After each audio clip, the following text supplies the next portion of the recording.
Welcome to a new edition of the Neon Jazz interview series with former Kansas City and current New York City jazz saxophonist, bandleader, composer, and arranger Morgan Faw. In late August 2022, he completed a week-long marathon of gigs in honor of Charlie Parker right here in Kansas City. Over our conversation, we specifically hone in on his brand new album, joined by his band The Flame, and it's called It Takes a Village. He spent years establishing himself as an upcoming artist and bandleader since his early teens. By the age of 15, he was in multiple community bands across the Kansas City scene. That led him to learning from the master Bobby Watson, then going on to Boston and the Berklee College of Music. And now he is moving to the mecca of jazz in New York City. He's full of energy, stories, and he's got great chops. Enjoy this interview. Before we get into the show, I want to tip you off to a wonderful program I found out about. As we expand our reach, we have made some friends out there in the world that love jazz as much as we do. This program is fully endorsed by Neon Jazz. Gerald Albright, Rhea Schneider, Charlie Hunter, Duke Robillard, Sean Jones, Walter Beasley, Steve Swallow. Something Came from Baltimore is a jazz, blues, and R&B podcast and radio show, and it's not really about Baltimore. Subscribe to the podcast and listen to your favorite artist or future favorite artist. That's Something Came from Baltimore. And be a part of that Be More music scene. Joe Lovano, Jeff Coffin, Paula Cole, Danuzo Makatani, Ann Passio, Ches Smith. How's it going? Hey, it's good. How's life? You know, life has been good. I'm currently back at my parents' house in San Antonio at the moment. I just had my wisdom teeth pulled on Monday, as I think I mentioned to you. So yeah. I've been recovering slowly but very well at the same time. You know, it's talking gets easier every day, and slowly the bruises off my cheeks are fading. Man, it's such a brutal thing. For a long time, my wisdom teeth would alarm my dentist, and they were like, "Well, they're not coming in crooked. We'll keep them in." I'm going to be 50 this week, and I still have them. And I always tell them, I want to keep all the wisdom that I can. I don't want to get rid of it, so let's just keep them in. You know, it's so funny you say that because I feel wiser. I think the wisdom's underneath. Yeah, right. I think as they pull it out, it's like it's bleeding, but really that's just the wisdom bleeding out. That's right. It's getting everywhere. It's spreading itself. That's the thing. So if I do have to get to a point where that happens, I'm just doing what they do in Kansas, where they burn down all that brush so that they can regenerate the ground. Exactly. Well, man, I really wanted to catch you during the Charlie Parker week. There was one night specifically at the KC Beer Company with Brom, and I thought you were going to be there. But I know historically when artists and residents come in town, you guys are pushed and pulled and yanked in like a billion different directions. So I was there at the Bobby Watson show at Thomastown, and you and a group of cats were in the back of the room, and I don't know if you guys ended up playing with them or not, because we had to go a little bit earlier, but it's so good to see Kansas City blood. It looked like you were really enjoying the week here. Oh, it was so much fun, Joe, and I'm so sorry. It's funny. I was at that KC Beers thing. I was there very briefly. I was there for maybe 25, 30 minutes. Gotcha. I sat in with Lucy and Brom on like 2 tunes with Houston, and then we had to go because we had this rehearsal we were trying to get to, and we had to, it was a lot. You were exactly right. A lot of pushing and pulling and tugging, multiple directions, and so it was a whirlwind of crazy, but very positive crazy. And I was at Thomastown. Yeah, that was me and my band. We had just gotten back from doing our last hit outside the Jazz Museum in the Yard, which was really fun because we were so surprised. I wasn't sure what we were going to be doing for that, and all of a sudden there's this big stage in the back, standing in front of the Royals, baseball complex training center that they have by Paseo. Yeah. And it was like playing in front of the beautiful mural that's been made, and it was like, because I remember several years ago the KC Jazz and Heritage Festival that they did on Paseo there on that median, and seeing the big stages and like, man, I can't wait to do something like that. That's going to be so fun, and so to have that kind of opportunity was such a gift and such a wonderful surprise. And I looked at Gerald Dunn. I was like, no way, this is so cool. Yeah, totally. Well, that's the beauty of this process of watching players come up, is that all of those dreams start to get realized. I went to Eric Marienthal was here in town playing with the Boulevard Big Band at the Warwick, and I'd never been to the Warwick, and it's a really unique kind of configuration. But towards the end of the show, Brent Jackson goes up, and the leader of the Boulevard Big Band kind of pushed him to tell the story, and he pulled out a CD that Eric was on and said, when I was like 13, I saw you live, you autographed it, and really fueled my dream to like get to this point. And it was so cool to see that bridge between the older and younger musicians, because the way that the jazz world works, which is why it's such a joy to cover, is that you all foster this inherent DNA of not only preserving the history of this art form, but of being kind to each other and really recognizing if someone, you know, has some level of intent, or if even they're a fan, you foster and keep that flame going. So to see those two together, and Brent's a really big part of this Kansas City scene and was up on the stage playing with them. I mean, what a cool feeling to like have that dream come alive, and for you to come back as an artist in residence, because they really roll out the red carpet for that week-long celebration. It's like it had to be kind of like pinching yourself a few times. Oh, it was, you know, it's funny. I was pinching myself, you know, occasionally slapping myself on the cheek, like, okay, is this real? You know, because I've had this dream to come back to Kansas City for a very long time. I was on the phone with a friend of mine yesterday, and I was talking to him. He was somebody that one of the people that sponsored the ability for me to come out. And I've been sitting here actually writing all these thank you cards too to people, you know, to everybody that's kind of supported me. It was to be able to be given the opportunity to come back and be in a position where I can give back to those who've, you know, poured their life energy and their time and sometimes their money and, you know, into me to grow and to be a part of this culture and this music and to be a member of it. It's really all I've wanted in the last few years is to be in that position to come back and share with those people that poured into me, which was, you know, so many of those people came to my show on Monday night for the CD release. You know, to be able to play a packed house full of my adoptive mothers and fathers and adoptive grandparents, you know, and people that I worked with at the museum and the people I spent so much time on 18th and Vine with. It filled me up in a place that I don't even know. I wasn't even expecting how full I was going to be. At one point, I was like, oh, man, am I going to cry? Like, I was shocked, you know, when especially even like when I found that I was going to be able to do it at the Blue Room. It was like, you know, I get to go back to like basic, you know. It's not my house in a sense, but it's also the house that I grew up in a lot of ways musically. It was the first place where I went to my first jam session, and it was where a lot of things started to become a reality for me as a musician. And when I brought my band there, and we, you know, when the band kicked it off and we came on stage, and it was so surreal, and it was I just felt. I've been feeling so like grateful. It's so much gratitude. You know, my dad said to me, he's like, Morgan, you know, I want you to be careful. Like, don't get a big head, you know, when you go do this, because I don't want you to, don't let this change you.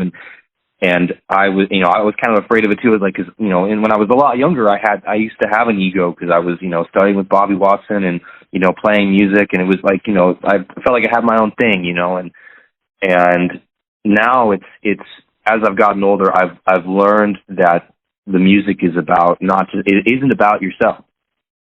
And I was telling the same person I was on the phone with yesterday the same thing. You know, it's a blessing and a gift to realize when you realize that the music isn't about you in the end, and it's about who you're sharing it with and who you're playing with and who it's for. And, you know, Lonnie McFadden's really good at that too. He's a great example of showing people or teaching or a lesson or showing an example of that the music is really not about the person playing it. It's about the person listening to it. Yeah, Lonnie is amazing. Yeah, and that's totally true. There's definitely that embodiment with what he does, and to this day, I don't know that I've seen anybody as wonderful and dynamic and engaging as him. I mean, anybody that I was doing an interview this week with a podcaster from Baltimore that's doing a lot of what I'm doing, and we were going through like our top list of musicians and things that you should see if you come to each respective city. And I had mentioned specifically Bonnie because of what he does and how he does it, and he just exudes that. He loves you. He loves the music. He loves that you're there.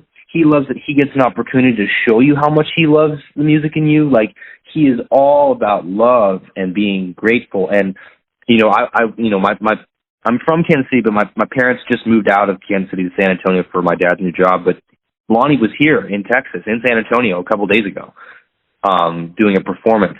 And so I went to see it because it wasn't too far from my parents' house. And, you know, just watching him again was just a reminder of, you know, how one can represent their art or their music through making it basically nothing about themselves. And that's something that I'm glad that I'm learning now and not later down the road. I'm glad that I have people like my mentors that, you know, smack me on the back of the head, you know, when I need it. And so it, you know, to be able to really kick off this album that I did, you know, It Takes a Village, within the village that it's about was, I couldn't have asked for anything more, really. Well, and I guess that's the way I kind of want to start everything off. I think the first thing I want to move into the album, but under the guise of, I think the thing that was special about this year was that it was really in earnest the first year since the pandemic began where everything was back in full force. And I think that was the thing that was great about everyone that came out, whether it was a spectator or a musician, to feel the fact that we're actually back doing these things live. So over that time period, it was particularly hard on musicians. How did you survive the COVID time frame, and how did it change you now that you're reemerging and, you know, you're obviously moving and you have a new album and things are kind of brimming? Well, it's interesting. So I will never forget when I was in Boston. So I just graduated Berklee this year, but at the time in I guess March 1st of 2020. No, it was about March 10th, I guess now. But I was a sophomore, and I was living on campus again because, you know, at Berklee you're guaranteed 1 year of campus living, and then your second year is kind of a lottery. And I won the lottery, so I was on campus. And the reason why I'm saying that, it's important here in a second. You'll understand. I had been in class, and you know, it was really actually quite a sad time already because we had just lost McCoy Tyner, and Jimmy Heath had died a couple months prior, and we were seeing that there was a shift, there was a tone change in the air. And I remember I was in my thematic development class with Rick DiMuzio, and when we read about McCoy, and then a couple days later I'm in my dorm. I just got out of class. I don't entirely remember what class it was, and that's probably not very important. But I pull up my email, and Berklee sent a notification saying, due to the extremities of COVID-19 and the widespread of this, which is really becoming what they might call a pre-pandemic, we are suspending all activities on campus, and all students living on campus have been asked to vacate their dorms in 5 days. And so we were I remember I had a nervous breakdown in my room. I was, you know, cursing up a storm, just like, what am I going to do? This is, you know, I can't be, you know, I can't go back home because I need to stay where I'm at and keep my studies up and focus on the things I'm working on because everything's going to go shift online. But I want to be around my peers, and I don't know where I'm going to go. And you know, it was so crazy to have to all of a sudden deal with that.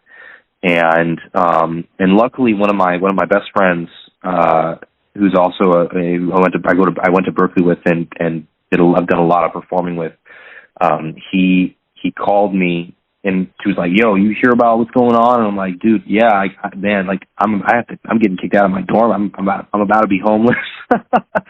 And he's like, well, man, my roommate is leaving. You want this room? And I was like, yes.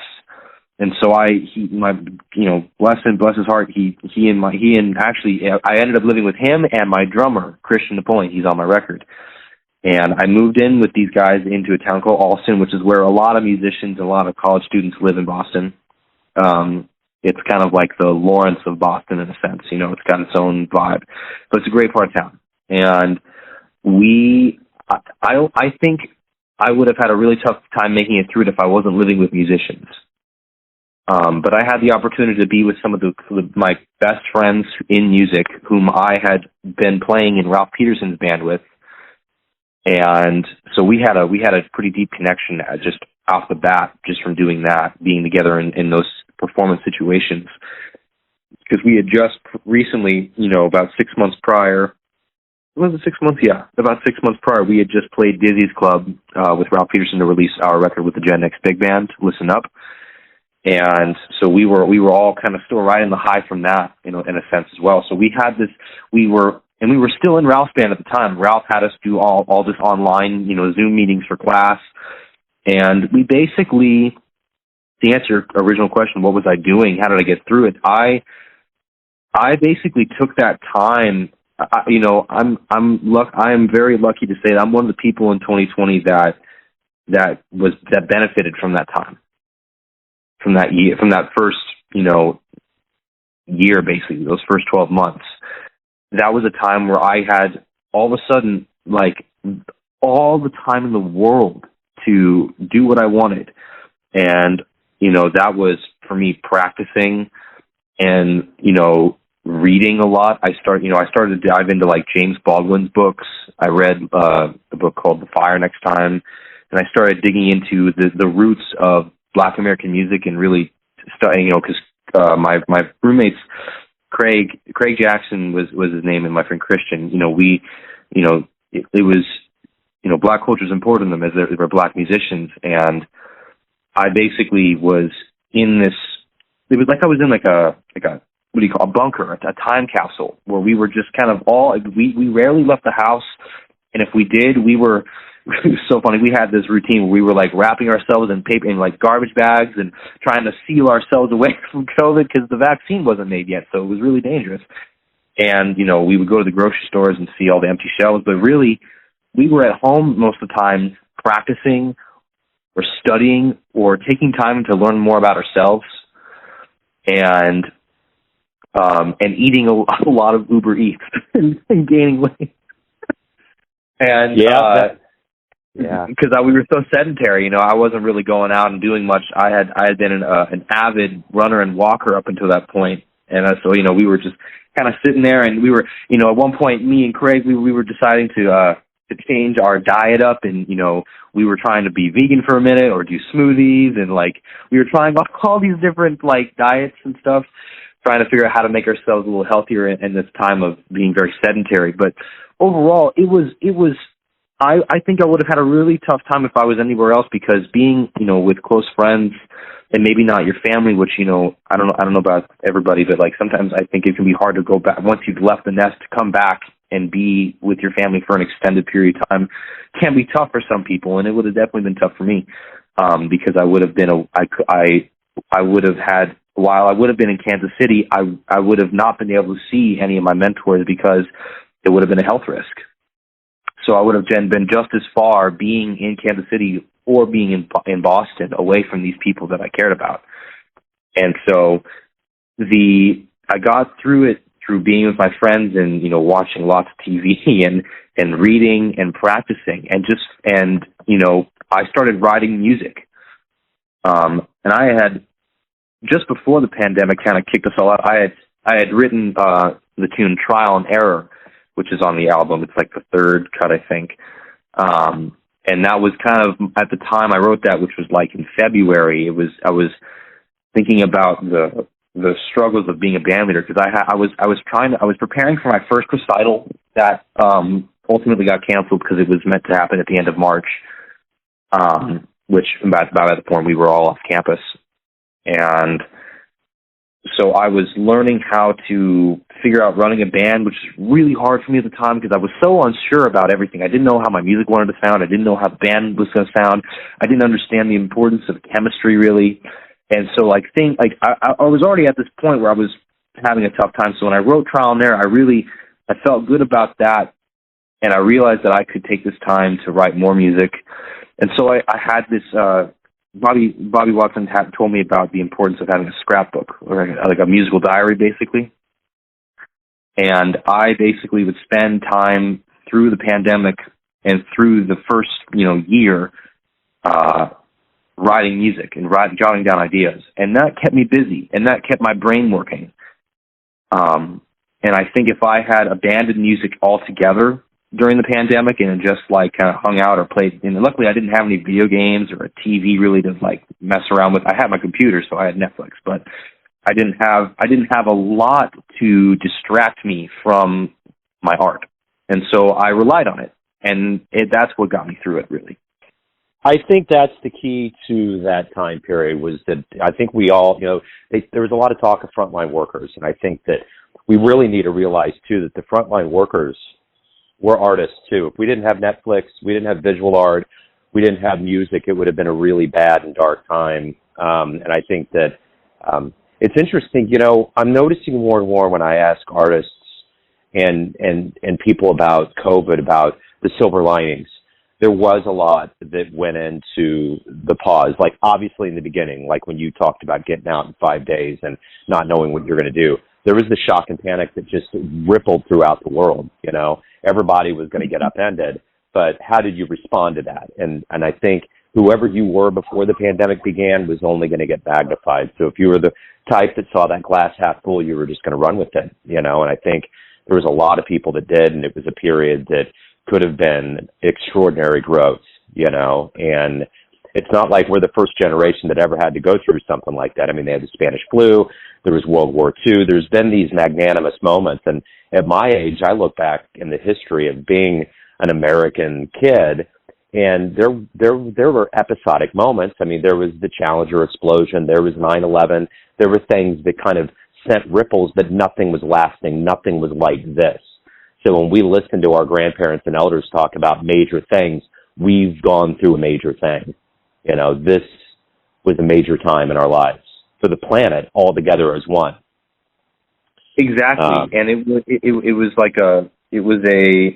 was a time where Ralph Peterson, my mentor, the late great Ralph Peterson, said this to us once. He there are going to be the people that come out of this stronger and better, and in some cases, healthier in their body, literally physically stronger, and have whatever worked off their, found their weight goal, or achieve something personally about themselves, or they're going to come out worse for it. And he basically said, you guys have a choice to either come out strong or come out strong from it, or let it get to you. And the three of us at the time, me, Chris, and Craig, we all, I think, responded positively to that. And we found our way through it. And a lot of it was companionship. We were always hanging out with each other. We had a routine at one point, because Christian and I had a railway style bedroom. So I had to go into my room through his. And so every morning, we had this routine where we'd make tea together, and we'd hang out in the morning, and we would do that often, and we would kind of talk about what happened, what's going on. And because around the same time, only a couple months later, were the George Floyd protests, and the riots that were happening specifically in Boston. And we partook in those, and we were out protesting and being, there was thousands, like maybe 20,000 people were marching through Boston, and we all had our masks and handkerchiefs and whatever to cover our faces. But it was a time where we realized that we had to protect not only ourselves but each other. And I had to learn that, because at first I was actually really hesitant of going out and doing the protests, because I thought that I could find another way to partake by using music. And I realized that the pandemic showed me that, it's not always about you. And especially playing, the music that I play, it's important to really Ralph would say, this is the music that people risk their lives for. They give their lives for this culture and this art. And so I learned the importance of when to not be selfish. And that was a really important part, I think, that I wanted to add to mention to you as well. Is this time gave people an opportunity to think outside themselves, and that's what I think the three of us did. And me, speaking on my experience, specifically, that's what I did. And so the whole shock was there, but we were all kind of in it together, and so it was a matter of finding ways to keep each other going, if you know what I mean. Absolutely. Yeah. Oh, yeah, absolutely. So it has to be quite a moment for you to be able to have a brand new album out with the world waking up the way it is. It almost seems kind of dreamy-like. So, talk to me about It Takes a Village, Done with the Flame. Talk to me a little bit about how you mentioned that you were writing a lot over the pandemic, but what does it mean to have this album out? How does it feel, and kind of what you went through artistically to put this together? That's a great question, Joe.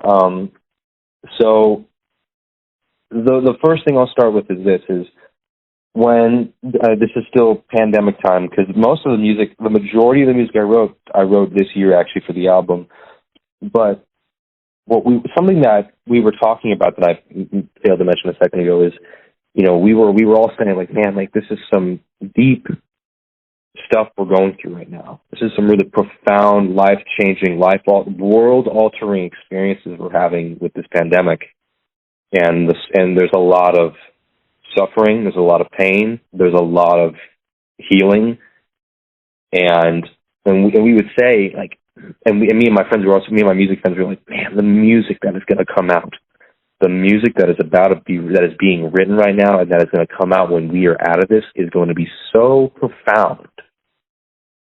People are going to have stuff to write about for a while. We were saying, it's going to be crazy what people end up creating as a result of this pandemic. And I had been trying to put an album together for since a year before the pandemic started. I had my mind set on making my own music for a while, because I felt that I had at the time, and I'm glad I didn't. I'm glad that the pandemic got in the way, because at the time I would have done it for the wrong reason. I was kind of feeling I had something to prove, and I needed to prove myself to people that I can make an album, and I've got a band, and I've got X, Y, and Z, and as I'm speaking this even to you now, I'm realizing that that's doing things for the wrong reasons. Create because you want to create and that you have something to say, not because you have something to prove. So around I guess it was late summer of 2021, I had kind of come to the idea that I wanted to try to do a band again. And by the way, between August and January of 2020 to 21, I had gone home. I did go home. I made a decision to go home and spend some time with my family and use the pandemic as an opportunity to reconnect with my parents and my brother. And I took an online term at Berklee. And so it's January now, and so I'm able to reconnect with my family and everything through the pandemic and be close to them. And then so I go off now back to Boston in January 21. Everything is still kind of in what we call hybrid mode. So all the classes were virtual, but if you could bring your friends together, your fellow bandmates together in ensembles or classes, you had the opportunity to do that. And so we would have these ensembles in these classes. We were doing all this stuff and trying to do the Berklee thing, playing music and all. And I was lucky enough to live in an apartment when I came back to Boston that was mainly the people I was playing with before the pandemic and during that semester. So all my ensembles kind of contained the same people. So we were able to make a lot of what we had from the little bit of, that we were given, essentially, because we couldn't really go on campus much. So once that semester ended, we knew that things were going to kind of start going back to normal, and it was going into the last year. And I had kind of started to realize, okay, I want to bring a band in. Because we had been doing these live stream sessions basically at my apartment called Apartment B sessions, where we were trying, because Emmett Cohen, I don't know if you're familiar with him, he's a pianist in New York. He kind of started this home live stream, whole live show thing in general, and really was successful at it. So we decided, okay, we can do it too, because we have a big enough space in our apartment to put a band together. We already have the drum set here. We always use a keyboard and bass and put the horns in the corner here. And we put some cameras up around, and we basically did a weekly show for about 9 weeks. And so all this playing and performing and occasionally bringing in original music was inspiring me to do something on my own. And so I started recruiting some friends, and I started getting together and started playing some music and trying to find some chemistry and make things happen. And then it really kind of kicked off once I enlisted in my friend Will Mallard, who's a great trumpet player from the Chicago area. We had been playing in Ralph's band together, or we met playing in Ralph's band early on when I was a freshman and he was a sophomore.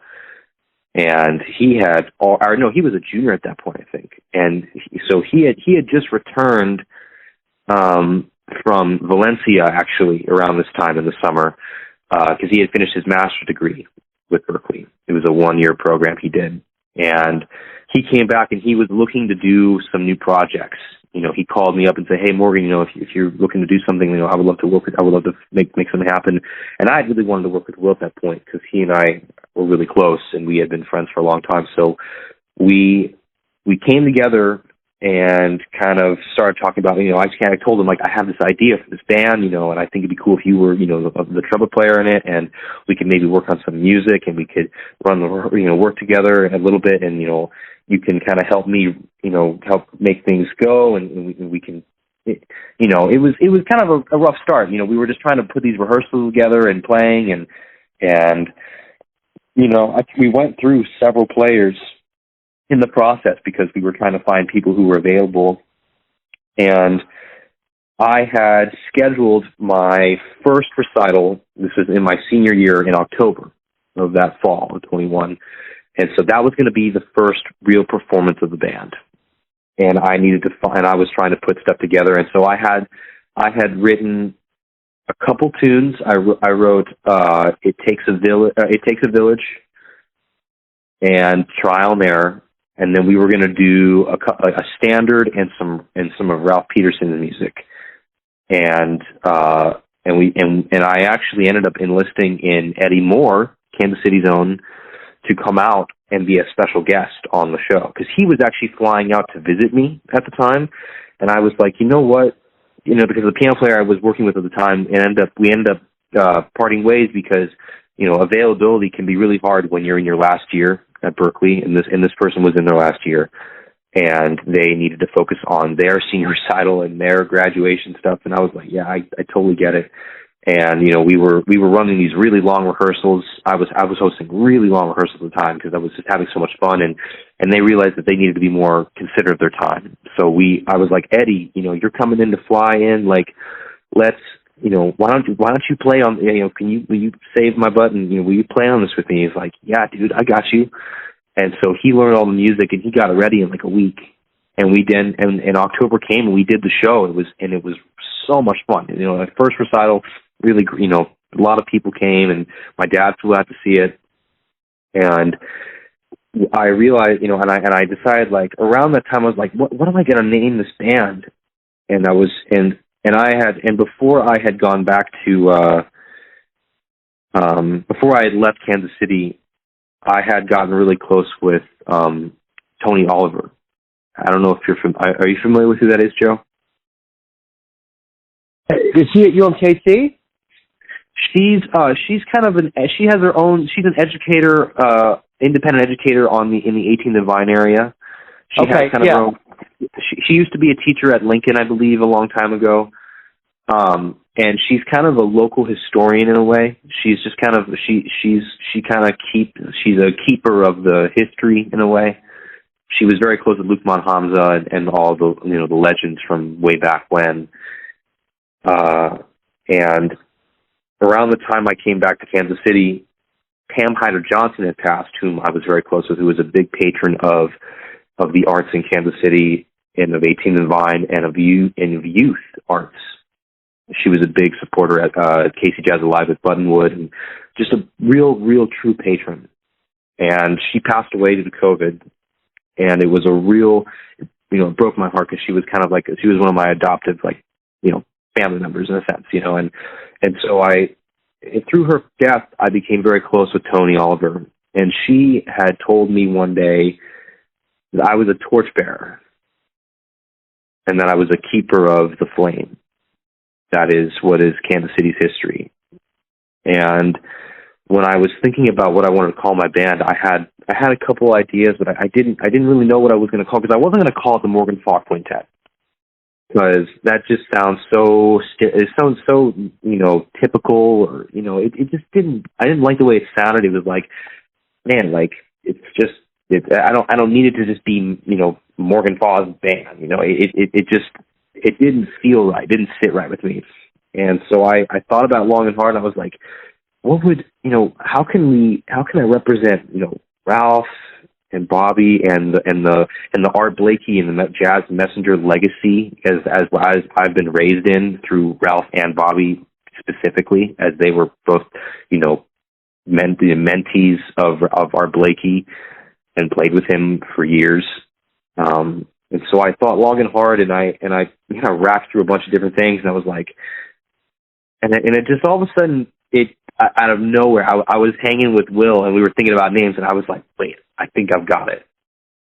And all of a sudden, it just hit me, Morgan Faw and the Flame, and I was like, Morgan Faw and the Flame Keepers, and I was like, okay, Morgan Faw and the Flame, that's what we'll do, but it's short for Morgan Faw and the Flame Keepers, and this band is going to represent the legacy that is Ralph Peterson, because I'm kind of all scattered around. I'm sorry. I'm a little ADHD with this, Joe. Oh, you're good. You're good. But in March, it's really, it makes me really sad talking about this, but March has been kind of a rough month at this point for us personally, me and my friends, because in March of 2020, we found out we had the pandemic, and we had, life as we knew it was shutting down.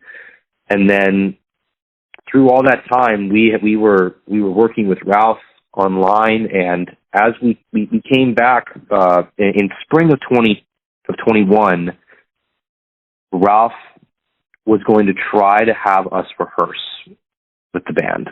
He was going to try to get the big band together, and it was going to be really hard because you're going to have these sheets in between us to keep COVID out. Have these weird, these masks where you stick your mouthpiece in and protects the little particles from flying out and everything. It was going to be a whole thing. And Ralph got, and I don't know if you knew this, but up until that point, Ralph had been fighting stage 4 pancreatic cancer, or no, not pancreatic, prostate cancer. Yeah. And in March and in February, when we tried to meet with Ralph got really sick, and his cancer took a turn for the worst. And we weren't sure if he was going to be okay. And then I got a call from Bobby one night saying that Ralph had 2 weeks to live, and his cancer was going to win. And so I went to his house, and I said my goodbyes, and then about a week and a half later, he passed. And then in that time, I did my best to try to help his family and join the people that were there that were his friends and help take care of the funeral. I didn't none of the logistic stuff, but we went to the funeral, and we were helping out his now widowed wife and his family and his friends, and trying to and we were all together. And a lot of us couldn't go to the funeral because a lot of us were stuck in certain places around the country. And so we did this whole video essay thing where everybody sent a message to Ralph, and I compiled them together and played it for him, and played it at the funeral. And it was just, and we were there, and all these greats, these Sean Jones and Orrin Evans and Jonathan Blake, all these students of Ralph and peers of his were there, and all these legends. And I was there, and on top of that were me and my peers, my Berklee peers and my friends and all the people that studied with Ralph, and we were all together and in this, sharing this, and I realized that I felt a sense of obligation and responsibility to carry on what Ralph had, and he, one of his last words to me were, "Execute your life as a black belt." And I realized I needed to start making moves that were going to not only benefit me, but be fulfilling and in the direction of where I want to go with my career. It was time. Ralph was no longer there to kind of guide us. We had to forge our own path. And so fast forward, a few months, and Will is back, and I'm talking to him and trying to put this band together. And I think Flame Keepers, because everybody at the time that I put this band together, while not everybody, not everybody by the time we had that first performance was it, but at the time I put the band together, everybody that was in the band was a student of Ralph. And so we had this thought that we were going to move with the Messenger legacy in mind, the Art Blakey legacy, and not like literally, but like we were going to move in the spirit of them, with the energy and the ferocity and I guess fierceness. We wanted to represent what our teacher had held for so long. And so when I came up with the idea of the Flame, I knew that was going to be the name, because it represents, this fierceness and this the word that comes to mind is alive, and I wanted it to be something that could be loved, but also respected and inspired by.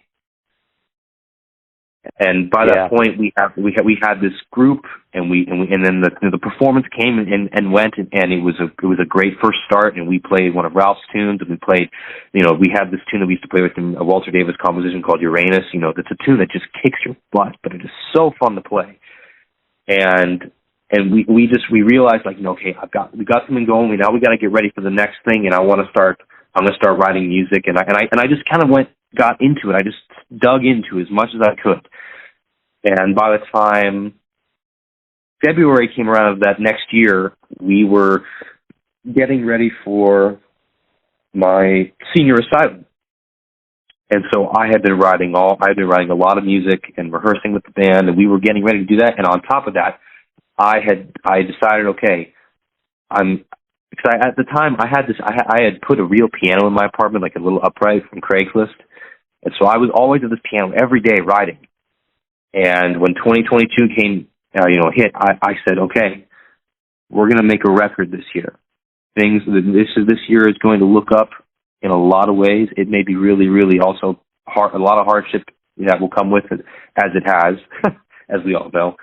But I realized that I needed to, it was time to make an album. I had the material, and I had the drive. I had the group.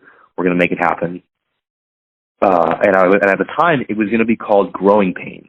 I even wrote it down. I said, okay, Growing Pains, the album. What are the tunes going to be? And I started drafting ideas and putting up. I had like 14 tunes listed at one point. Like, it was going to be a long album. It was like it's going to be so much material.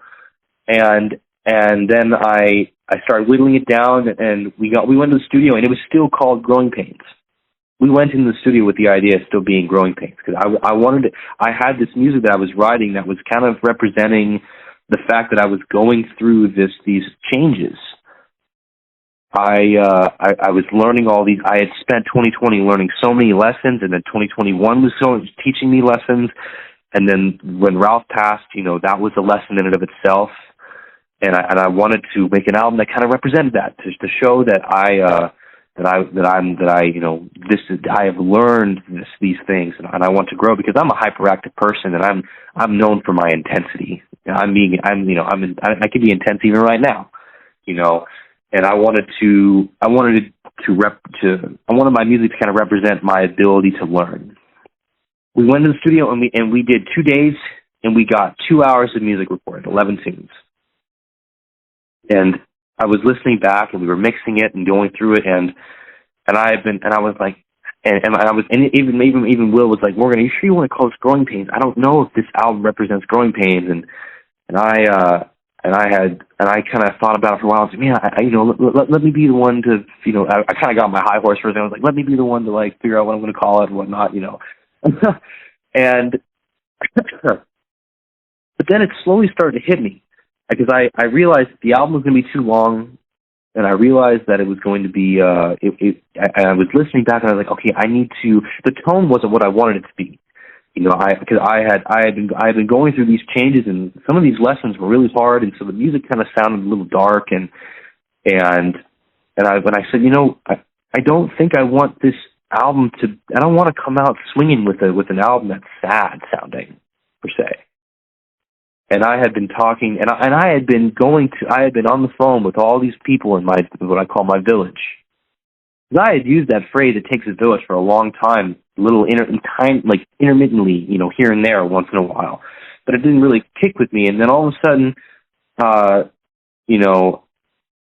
thought, I've got this song called "It Takes a Village," and I'm talking to all these mentors of mine, trying to get advice and get guidance, and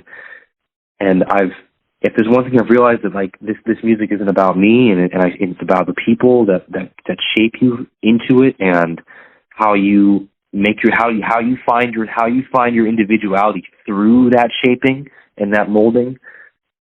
And I realized that Growing Pains was not going to be the way to go, and so I changed it to "It Takes a Village" like a month before I did all the final stuff. And I realized that the narrative that I had written, without even realizing it, was about the people of Kansas City, about 18 and Vine, and about my mentors and my family, and how I could shape "It Takes a Village," how I could shape Growing Pains into "It Takes a Village." It became such this bright light all of a sudden for me, and so I all the music that's on the album has a lesson, or a purpose, or a person in mind. For example, "Always in the Right Place" is the last track on the album, and it's the longest one too. But it's probably my favorite, and I say that because the place that I'm coming from when I wrote it, and in collaboration with Will, because that's one of the ones we collaborated on. That's like one of the purest songs I've written, in terms of not in terms of like, pure blood or whatever, like pure as in like pure from the heart. And I had this, and on top of all of this, man, I'm bouncing all over the place again, ADHD. All good.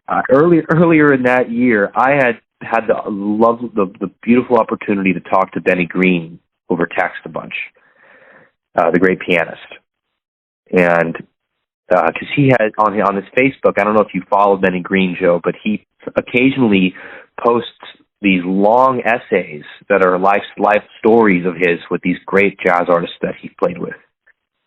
And I, at the time of the pandemic in 2021, I was absorbing every word he was saying, because it was so much from the heart, and it was so honest, and it was so all of these things that I was like inspired by. And so I just texted him one day on Facebook. I was like, Benny, I just want you to know how much your words mean to me, and I thank you. And if I would love to, I hope someday I get to learn from you.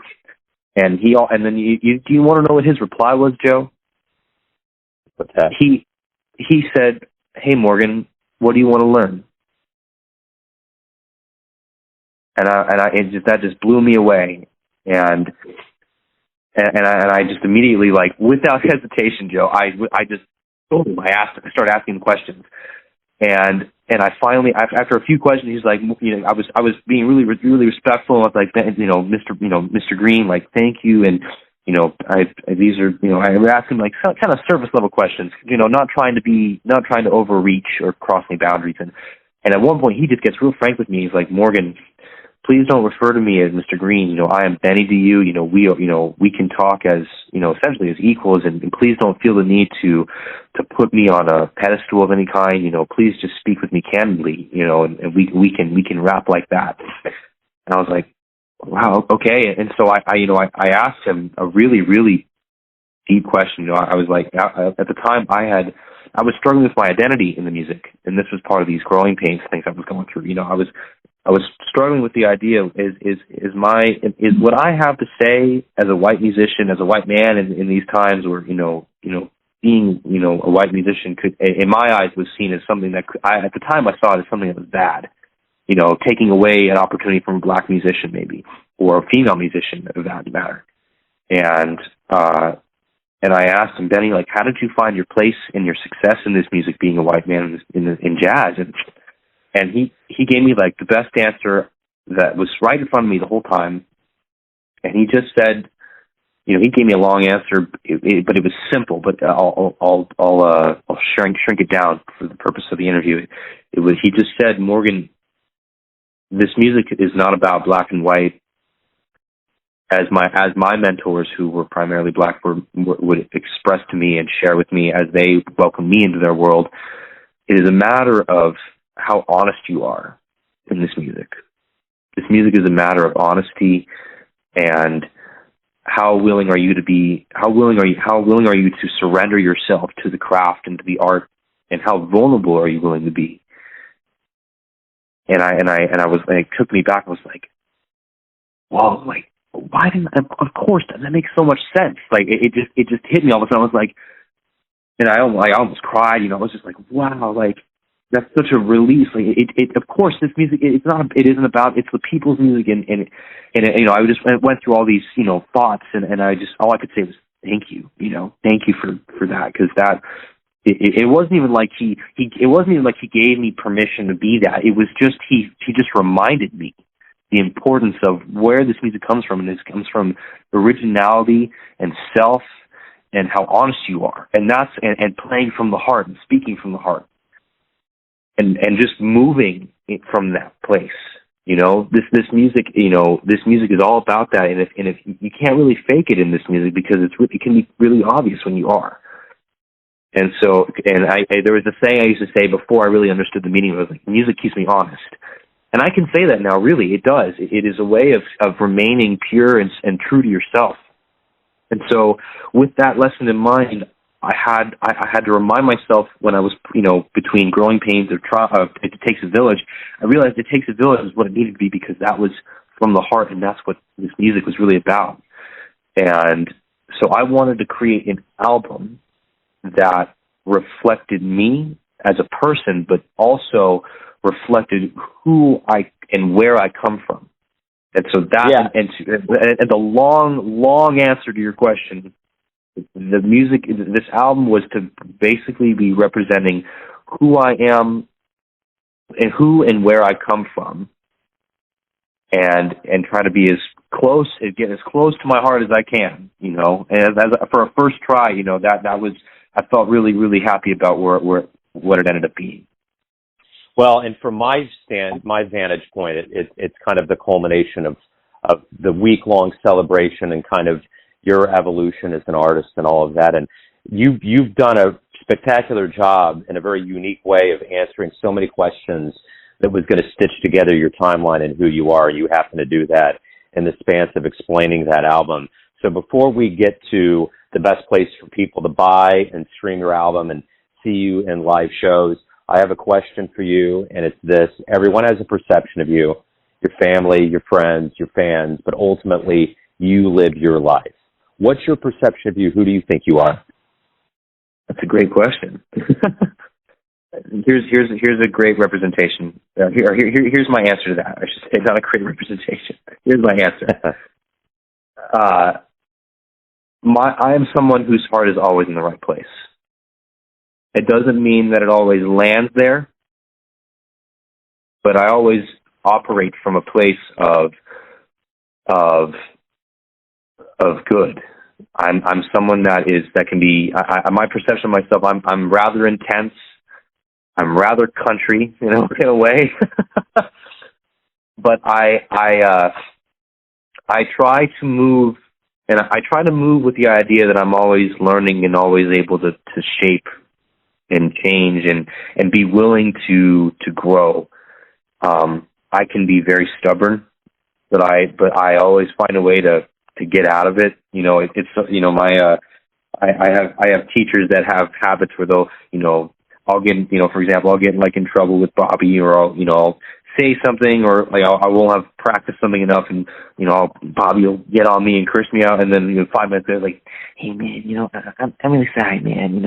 I just want you to grow and learn, and just know that, and so it's, I've kind of learned. I think I've learned to try to always move as much with grace as I can. And so my representation of myself, the best way to put it is, my heart is always in the right place. And I do my best to make it land there, but sometimes it doesn't, And so yeah. I think that's an honest representation of who I am. I move with love and in my perception of what I think is right. But sometimes, but it's often, like for everybody, it can be often wrong. And so I do my best to try to own up to my mistakes. And sometimes I'll stand my ground, and then I realize I didn't need to stand my ground, and I go back and I, make up, apologize. It's again, my heart's always in the right place, and I try so hard to land it there every time, but it doesn't always, and that's okay. Yeah, absolutely. I like that answer, Morgan. So tell everybody out there listening where they can pick up the new album and live shows. I know you're moving to New York, correct? Yeah, I'm in the process of moving to New York. It's been one crazy whirlwind for me to try to get there. I almost got there really fast earlier this month. I was on the ground with my mom looking at apartments for like a week and a half. But I ultimately needed to find something a little bit more within my budget, and that meant taking a step back and taking time to make the right choice instead of rushing into the wrong one. Which I was really, really eager to do at one point, because I was like, I just want to get to New York. I just want to get there, Because right now I'm back home because I decided to move to New York, so I don't have an apartment in Boston anymore. So I've been doing the couch surfing thing, as many musicians do as they try to transition to new places. And I was like, I'm so tired of couches, but I ultimately was like, okay, I need to go to San Antonio. I got to get my wisdom teeth out. Let me sleep in a bed. Let me get some things together. So. But for now, to answer your question, I'm in the transition of moving to New York, and people can find my album right now in one place, really. I'm in the process of putting it on streaming services. I was going to do that when I got back from Kansas City, but I had to. This move to New York kind of stepped on that. Yeah. You can find my album. You can stream it or buy it digitally or on CD at bandcamp.com. And if you type in my name, Morgan Faw, you should find my artist profile, and there will be my album there. You can also read about me or find a link to the album on my website. If you just Google my name, Morgan Faw, and maybe add saxophone, my website should be the first link that pops up, and there is a direct link to my Bandcamp from there as well. And I plan to put the album on streaming services within the month, but I'll be making announcements of that soon in the future. Joe, man, I can't thank you enough for giving me the opportunity and to be invited on your show. I hope that my rambling is worth putting on YouTube and on your platform. But I'm so grateful to have the opportunity to speak with you and share the stories of the album and kind of my upbringing. And I'm really looking forward to checking it out and listening more. And I'm looking forward to also meeting you next time I'm in Kansas City, because I'm definitely coming back. So yeah, absolutely. And I'm hopefully bringing these cats with me again. So hopefully you'll get a chance to hear us too. Yeah, that would be wonderful. Yeah, it was great to connect, man. I'm so glad you got with me. Good luck with everything, with the move and everything as we move forward. It's so good to see cats like you getting out there and pushing it for the world of jazz and coming from Kansas City. So good luck with everything. I appreciate it. I appreciate you, Joe. Thanks for listening and tuning in to another Neon Jazz interview, where we give you a bit of insight into the finest players and minds in Boston, New York City, Kansas City, and spots all over the world, giving fans all that jazz. Thanks to Morgan for his time, energy, and cool. If you want to hear more interviews, go to Famous Interviews with Joe Domino in the iTunes Store. Visit Neon Jazz at youtube.com, and for everything Neon Jazz, all the time, go to the neonjazz.blogspot.com. Until next time, enjoy the jazz, my friends.